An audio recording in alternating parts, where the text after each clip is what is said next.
થોડા દિવસ પહેલાં એક છોકરો મારી પાસે એક રિપોર્ટ લઈને આવ્યો. તો એ રિપોર્ટમાં એને કેન્સરની ગાંઠ ડિટેક્ટ થઈ. એનું ડાયગ્નોસિસ હતું નોન હોજકિન લિમ્ફોમા. અને એણે મને એવું કીધું કે મારે આમાં કીમોથેરાપીના 6 સાયકલ લેવા પડશે અને આ કીમોથેરાપીને લીધે મારા સ્પર્મ કાઉન્ટ 0 થઈ શકશે.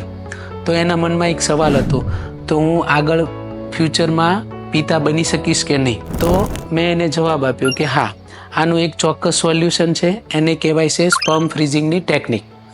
તો તું તારા સ્પર્મ 1 વીક તારી કીમોથેરાપી ચાલુ થાય એ પહેલાં આપણે 3 સિમેન સેમ્પલ 1 અથવા 2 દિવસના ઇન્ટરવલ ઉપર ફ્રીઝ કરી દઈશું.